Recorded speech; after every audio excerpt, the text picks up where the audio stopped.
지난주에는 하나님께서 사울에게 아말렉을 진멸하라 라고 명령하신 내용, 이것을 살펴보았습니다.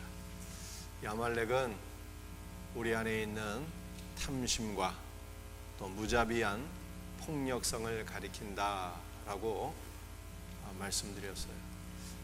그런데 사울이 이것을 온전히 순종하지 못하게 됩니다. 이 아말렉 왕 아각은 결국 사울에 의해서 죽임을 당하는 것이 아니라 사무엘을 통해서 아각이 죽게 되죠. 이 사무엘은 말씀이신 그리스도를 가리키는 것입니다. 이 아각이 길갈에서 쪼갰을 받게 되는데, 길갈은 바로 예수 그리스도의 십자가가 세워진 골고다 언덕을 가리키는 것입니다.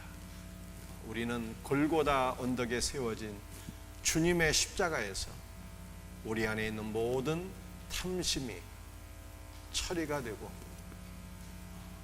우리 안에는 오직 그리스도의 사랑과 은혜만 충만하게 넘치게 되는 것입니다. 길갈에서 쪼갰을 당하게 되는데, 칼로 쪼갰을 당한다는 뜻이거든요. 결국 우리 안에 있는 탐심, 무자비함, 이런 것은 지속적으로 말씀의 검으로 우리가 쪼갰을 받게 된다라고 하는 것을 성경이 말씀하고 있는 것입니다. 자, 오늘은 본문 말씀을 통해서 몇 가지를 함께 나누고자 하는데요. 첫 번째 나눌 말씀은 절망 중에 오신 왕 예수 그리스도예요. 1절 말씀을 함께 같이 읽겠습니다. 여호와께서 사무엘에게 이르시되 너는 뿔에 기름을 채워 가지고 가라. 내가 너를 베들레헴 사람 이새에게로 보내리니 이는 내가 그의 아들 중에서 한 왕을 보았느니라 하시는지라. 하나님께서 이번에는 사무엘에게 베들레헴 이새에게로 가서 그의 아들 가운데 한 명에게 기름을 부어로 왕으로 세우라, 이렇게 명령을 하셨습니다. 사무엘이 기름 붓게 되는 이새의 아들은 바로 다윗이에요. 그런데 다윗이 사무엘을 통해서 기름 부음을 받은 사건은 장차 이새의 후손 가운데 한 왕이 태어나서 기름 부음을 받게 될 것을 예표한 것입니다. 이 말씀이 구약 성경 이사야서 11장 1절에 기록되어 있어요. 이새의 줄기에서 한 싹이 나며, 이렇게 말씀하고 있는데요. 이 줄기라고 하는 단어는 식물의 줄기를 의미하는 것이 아니라 밑동이 잘라진 나무, 즉 구루터기를 가리키는 거예요. 그래서 이새의 줄기라고 하는 말씀은 이새의 가문이 밑둥이 잘라졌다는 거예요. 이새의 가문이 완전히 멸망해서 절망적인 상태에 처하게 되었다는 뜻입니다. 이것은 이새의 가문만이 아니라 이스라엘 전체가 완전히 멸망해서 정치, 경제, 영적으로 완전히 소망이 없는 그러한 상태에 빠지게 된다라고 하는 것을 보여주고 있는 것입니다. 그 다음에 말씀 한 싹이라고 하는 것은 통치자의 지팡이를 가리키는 거예요. 그러므로 이새의 줄기에서 한 싹이 난다라고 하는 말씀은 이스라엘이 정치, 경제적으로, 영적으로 완전히 멸망해서 더 이상 소망이 없는 절망적인 상태가 되면 그때 통치자이신 예수 그리스도께서 이 땅에 오시게 된다라고 하는 뜻입니다. 우리 예수님은 절망 가운데 있는 이들에게 빛과 소망을 주시기 위해서 찾아오신 분이에요. 근데 이새의 줄기에서 한 싹이 난다고 그러잖아요. 통치자의 지팡이가 온다는 거예요. 우리의 왕 예수 그리스도께서 오신다는 것입니다. 그런데 이 한 싹이라고 하는 단어가 그 다음 말씀 한 가지가 난다라고 하는, 한 싹과 한 가지는 같은 단어예요. 한 가지라고 하는 단어가 넷째르인데 이것은 나사렛과 어근이 같은 것입니다. 그래서 2세 후손으로 나신 예수님이 어디 사람이? 나사렛 예수라 그러잖아요. 나사렛 예수. 예수님께서 어린 시절을 나사렛에서 보내셨어요. 예수님은 성장기 때 어떠한 삶을 사셨을까요? 이 나사렛은 갈릴리 바다 주변에 있는 산골짜기 아주 작은 마을이에요. 아무도 주목하지 않는, 별 볼 일 없는 두메 산골에 있는 아주 작은 마을이 바로 나사렛입니다.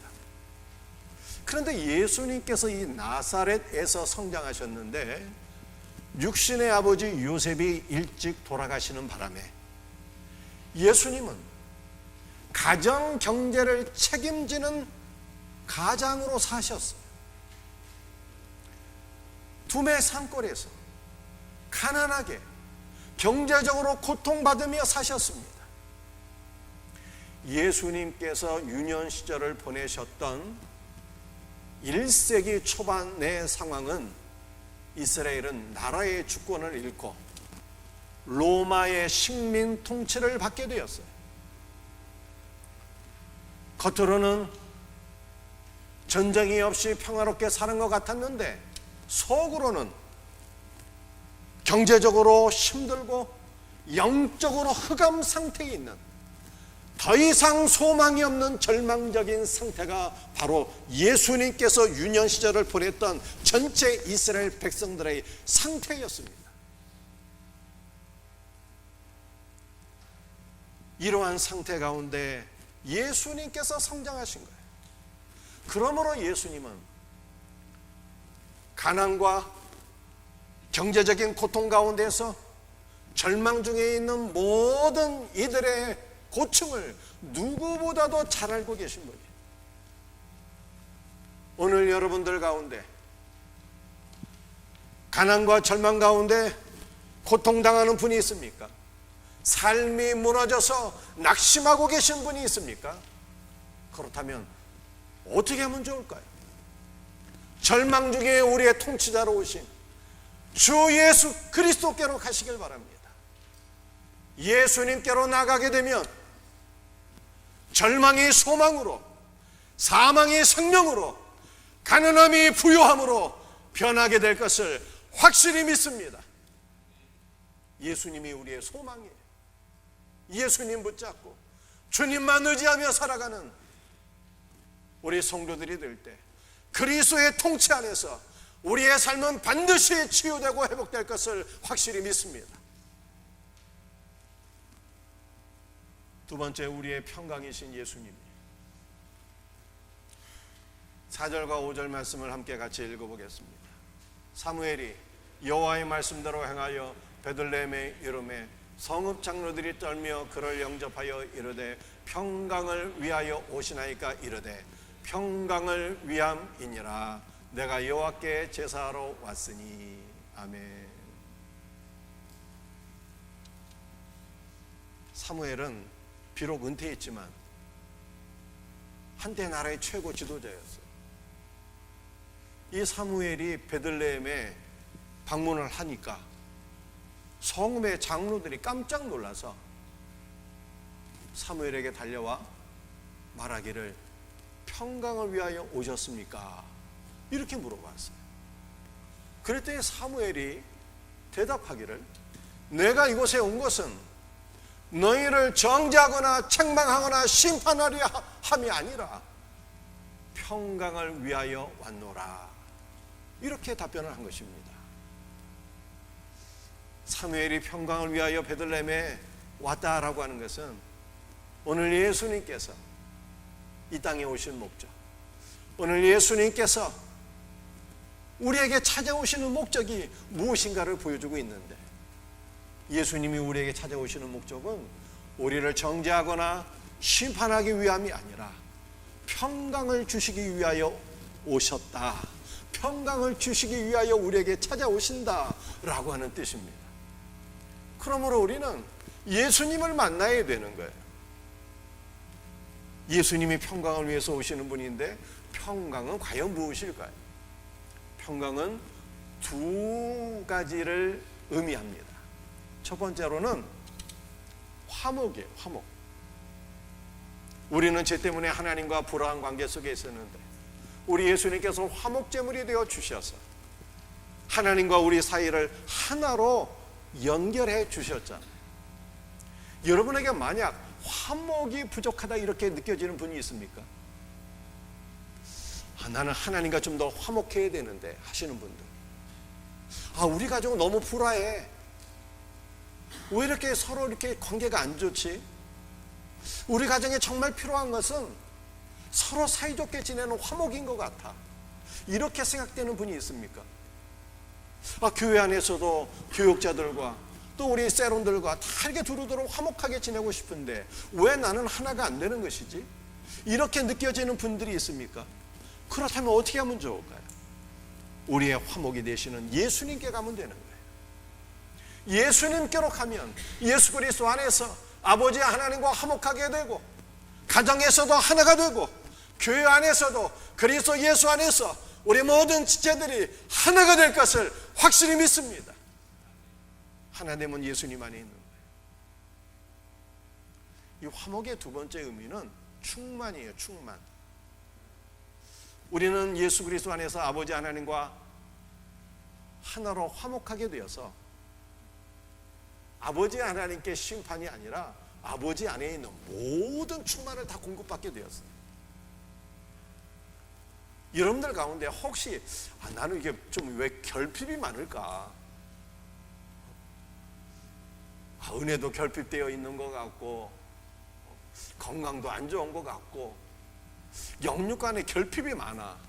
이렇게 생각되시는 분이 있다면 어떻게 하면 좋을까요? 예수 그리스도 안에서 아버지의 모든 좋은 것이 우리에게 충만하게 넘치게 된 거예요. 아버지 안에 있는 모든 충만이 내 안에 채워진 상태, 이것이 바로 샬롬이에요. 이것이 바로 평강이라는 거예요. 그러므로 여러분 안에 무언가 결핍되어져 있다라고 생각되시는 분은 예수님께로 가시기 바랍니다. 그러면 여러분 안에 결핍되어진 모든 것이 예수 그리스도 안에서 아버지의 모든 충만으로, 영육 간의 좋은 모든 것으로 다 채워지게 될 것을 확실히 믿습니다. 그러므로 우리의 소망은 예수님이에요. 예수님께로 가서 화목하게 되고 예수님께로 가서 모든 결핍이 다 채워지는 복된 은혜가 있기를 주의 이름으로 축복합니다. 우리 세 번째 말씀, 아들을 믿는 신앙으로 성장하라. 6절 말씀입니다. 사무엘이 엘리압을 보고 마음에 이르기를 여호와의 기름 부실 자가 과연 주님 앞에 있도다 하였더니, 엘리압은 이새의 장남인데요, 사무엘이 장남 엘리압을 보고 감탄했어요. 야, 여호와께서 택하신 자가 여기에 있구나. 이 엘리압에게 기름을 부으면 하나님께서 기뻐하시겠다, 이렇게 생각했어요. 그랬더니 하나님께서 하시는 말씀이, 그의 용모와 키를 보지 말라. 사람은 외모를 보거니와 나 여호와는 중심을 보느니라, 이렇게 말씀하셨어요. 하나님께서 엘리압을 선택하지 않았다는 말씀이죠. 하나님께서 왜 엘리압을 선택하지 않으셨을까요? 우리는 어떻게 선택을 받는 것입니까? 우리가 하나님께 쓰임 받으려면 우리에게 필요한 것이 무엇입니까? 이것을 보여주는 것이 엘리압이에요. 엘리압의 이름의 뜻은 하나님은 나의 아버지시다 라고 하는 뜻입니다. 이 엘리압의 이름이 우리에게 교훈하고 있는 것은, 하나님을 우리의 아버지로 믿는 신앙은 좋은데 충분하지 않다라고 하는 거예요. 예수님께서는 요한복음 14장 1절에서 하나님을 믿으니 또 나를 믿으라 말씀하셨습니다. 그러므로 우리는 아버지 하나님을 믿는 신앙에서 아들을 믿는 신앙으로 성장해야 되는 것입니다. 하나님을 아버지로 믿는 것은 이슬람도 그렇게 믿어요. 유대교도 그렇게 믿습니다. 기독교 신앙은 하나님의 아들 예수 그리스도를 나의 하나님으로 믿는 것이 기독교 신앙의 핵심이에요. 그러므로 우리의 신앙은 아버지를 믿는 신앙에서 아들을 믿는 신앙으로 성장해야 되는 것입니다. 주께서 말씀하시기를 사람은 외모를 보거니와 나 여호와는 중심을 보느니라 이렇게 말씀하셨잖아요. 사람의 중심은 무엇일까요? 사람의 중심은 마음이 중심이 아닙니다. 마음보다 더 깊은 곳이 있어요. 그것은 바로 우리의 영이에요. 영. 하나님께서는 우리의 영을 보시는 거예요. 왜 우리의 영을 보실까요? 우리의 영 안에 하나님의 아들이 있는가 없는가를 보시는 거예요. 저와 여러분의 영 안에 성자 예수 그리스도께서 내주에 있으면 주께서 말씀하십니다. 너는 내 사랑하는 아들이요 내 기뻐하는 자라 말씀하시고 하나님께서 우리를 귀하게 들어 사용하실 것을 믿으시길 바랍니다. 그러므로 우리는 무엇을 사모하며 살아야 되는 것입니까? 하나님의 아들 주 예수 그리스도를 사모하며 그분으로 충만하게 우리가 채워지게 될 때 하나님께서 우리를 진실로 기뻐하시고 귀하게 들어 사용하실 것을 믿으시기를 바랍니다.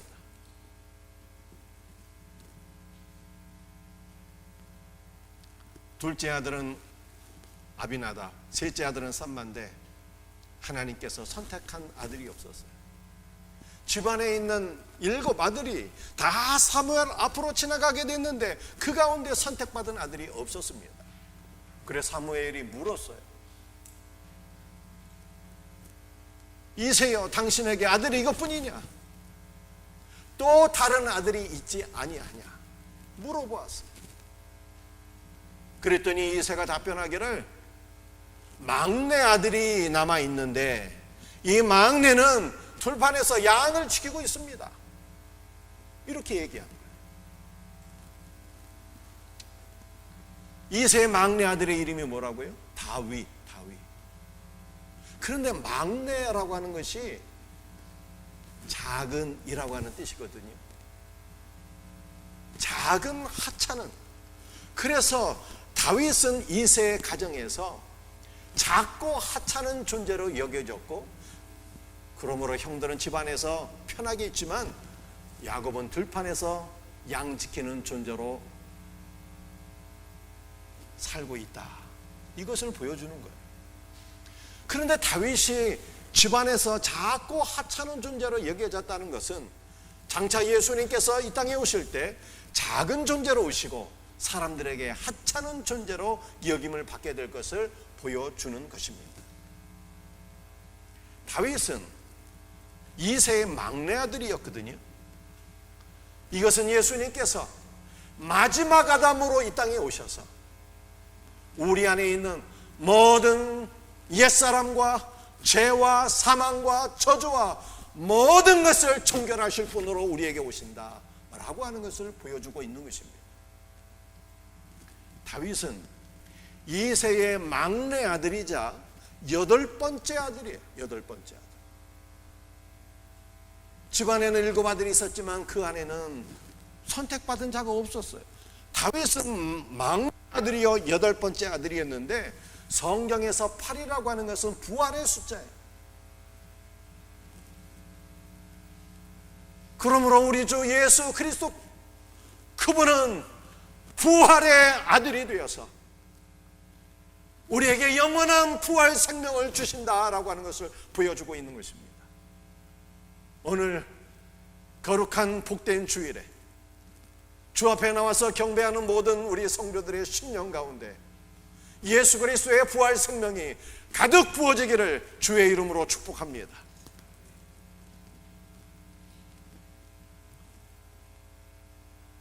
막내 아들이 들판에서 양 지키고 있었는데 사무엘이 불러서 왔어요. 사무엘이 보니까 12절에 뭐라고 되어 있어요? 그의 빛이 붉고 이렇게 말씀하고 있습니다. 사무엘이 보니까 다윗의 얼굴 빛이 붉었다라고 하는 뜻이에요. 그런데 다윗의 모든 것은 예수님이 어떤 분이냐라고 하는 것을 성경이 우리에게 말씀하고 있는 거예요. 우리 예수님은 얼굴이 붉으신 분이다 라고 하는 것을 말씀하고 있어요. 왜 예수님이 얼굴빛이 붉으셨을까요? 예수님은 겟세마네 동산에서 기도하실 때 땀방울이 핏방울이 될 줄로 간절히 기도하셨어요.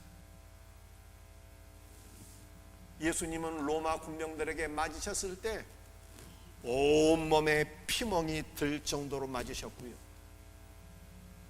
십자가에 달리실 때 가시멸관을 쓰셨어요.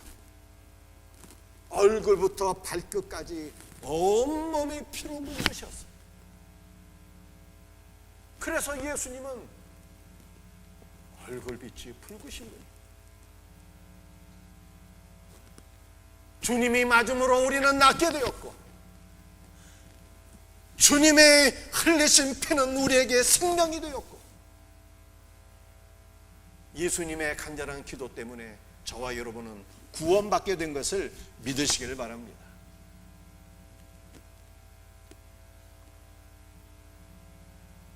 다윗이 오게 되었는데 사무엘이 보니까 눈이 빼어나고 얼굴이 아름답더라 이렇게 말씀하고 있잖아요.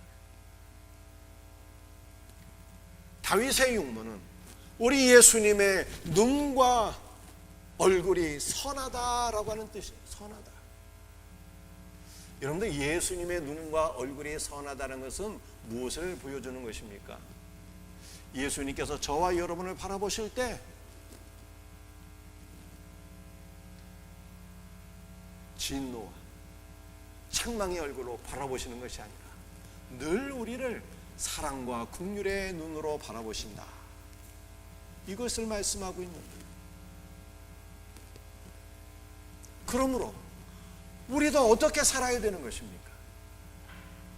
우리도 살아갈 때 그리스도의 눈을 가지고 살아가야 돼요. 서로를 긍휼히 여기는 마음으로, 사랑의 마음으로 서로를 바라보며 살아갈 수 있는 은혜가 있기를 주의 이름으로 축복합니다. 연습 한번 해볼까요? 옆에 있는 사람 얼굴도 한번 바라보시고, 이게 잡아먹을 듯이 째려보면 안 되고 사랑과 긍휼의 마음, 선한 눈으로 서로를 한번 바라볼 수 있기를 바랍니다. 할렐루야. 이 순종이 제사보다 낫다고 그랬어요. 빨리 서로를 사랑과 긍휼의 마음으로 한번 바라보세요. 사랑과 긍휼의 마음으로 바라보는 자들만 주님께서 사랑과 긍휼의 눈으로 바라보시기를 축복합니다. 성경의 모든 것이 예수님을 말씀하고 있잖아요. 예수님께서 우리를 바라보실 때 진노와 책망의 얼굴이 아니라 사랑의 마음으로 바라보신다니 얼마나 감사합니까? 이 복된 은혜가 일평생 우리 위에 넘치기를 주의 이름으로 축복합니다. 우리 네 번째 말씀, 두 명의 왕. 사무엘상 16장 13절 말씀, 함께 말씀을 같이 읽겠습니다. 사무엘이 기름 뿔병을 가져다가 그의 형제 중에서 그에게 부었더니 이날 이후로 다윗이 여호와의 영에게 크게 감동되니라. 사무엘이 떠나서 라마로 가니라. 아멘. 사무엘이 다윗을 만나서 기름 뿔병에 기름을 가득 담아서 다윗에게 부었다, 이렇게 말씀하고 있어요.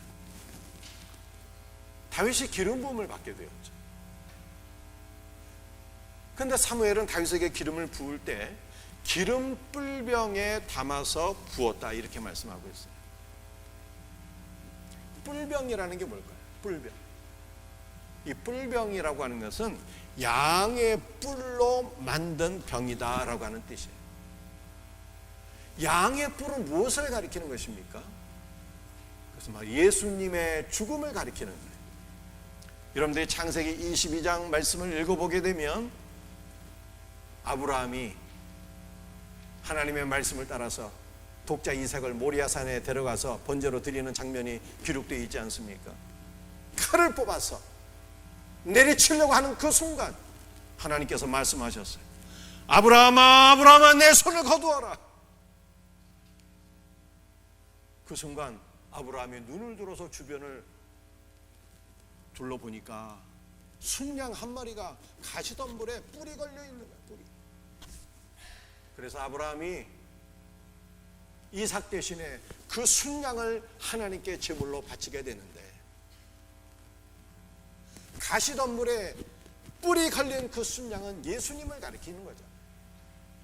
예수님이 아브라함과 이삭을 위하여, 우리를 위하여 하나님 앞에 제물로 드려짐으로 우리가 구원받게 되었다라고 하는 뜻입니다. 그래서 뿔병에 기름을 담아서 다윗에게 부은 것은 하나님께서 주 예수 그리스도의 모든 품질을 다윗에게 부어주셨다라고 하는 거예요. 그런데 사도행전 2장 말씀을 보게 되면 초대교회 성도들이 말씀을 들으며 기도할 때 하늘로부터 성령이 바람처럼 임한 것을 말씀하고 있어요. 오순절 성령 강림 사건이죠. 오순절에 성령께서 초대교회에 강림하신 것은 오늘 예수 믿는 우리 모든 성도들에게 주의 영이 예수 그리스도의 모든 본질과 생명을 우리 안에 부어주셨다라고 하는 거예요. 그러므로 우리 안에 예수님이 살아계시잖아요. 성령께서 우리 안에 예수님을 부어주셔서 우리 안에 예수님이 살아계시잖아요. 그리스도의 본질이 우리 안에 부어졌기 때문에 우리는 그리스도의 형상으로 지어져 가는 거예요. 지어져 가는 거예요. 사랑하는 성도들이요, 더욱더 그리스도의 본질로, 더욱더 그리스도의 영과 생명으로 날마다 충만하게 기름 부으심이 있기를 주의 이름으로 축복합니다. 그리스도로 기름 부음을 받아야 돼요. 여러분들, 그리스도가 무슨 뜻입니까?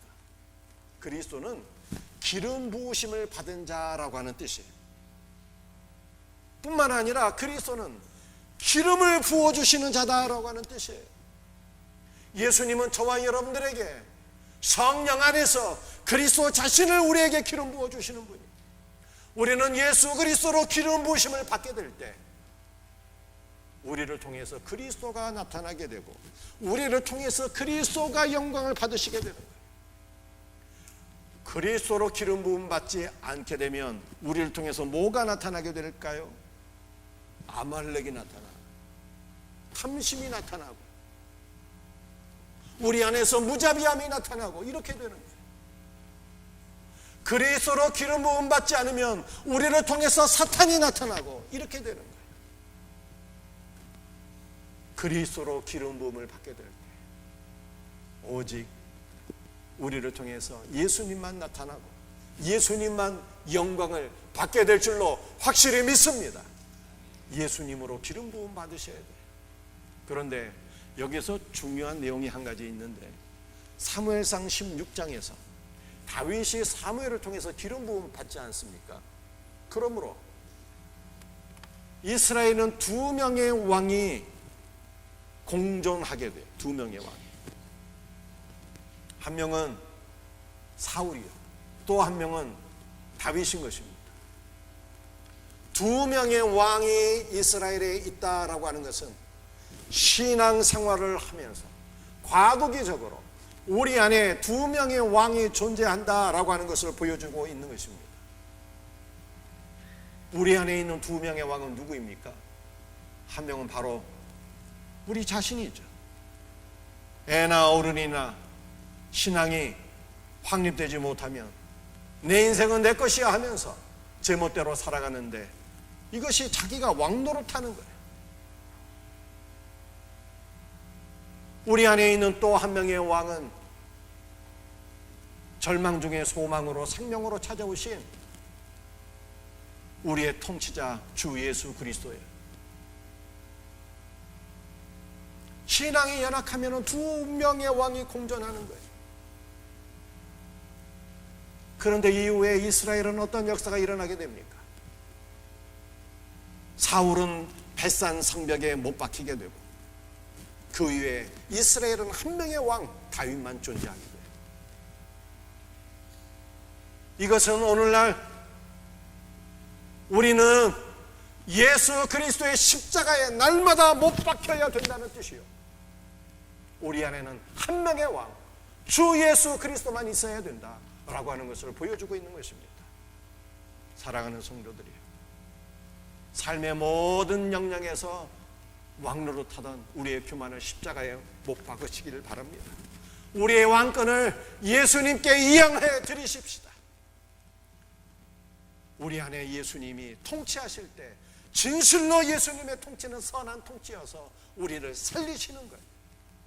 예수 그리스도의 선한 통치를 신뢰하시고 주님의 통치에 순종하며 살 수 있는 복된 은혜가 우리 모두에게 있기를 주의 이름으로 축복합니다.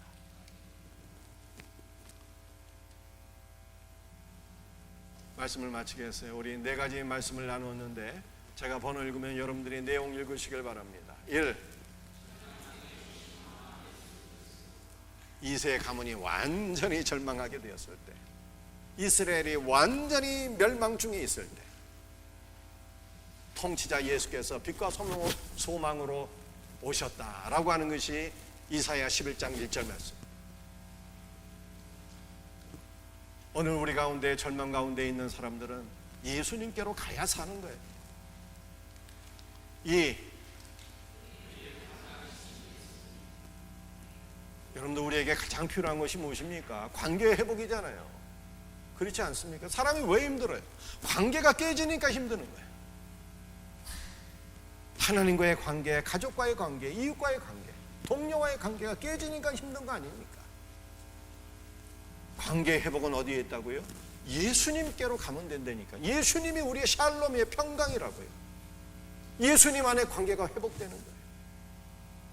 예수님께로 가서 관계가 회복되고 모든 결핍이 채워지는 것, 이것이 바로 샬롬이에요. 3. 아버지를 믿는 신앙에서 아들을 믿는 신앙으로 성장하셔야 돼요. 성경의 모든 것은 그리스도를 보여주잖아요. 피 흘리신 그리스도, 늘 선한 눈으로 우리를 바라보시는, 사랑과 긍휼의 마음으로 우리를 바라보시는 주 예수 그리스도, 그분께로 가야 우리가 사는 것입니다. 4. 이제는 우리는 그만둘 때가 되었어요. 뭘 그만둘 때가 된 겁니까? 왕노릇 그만둘 때가 되었어요.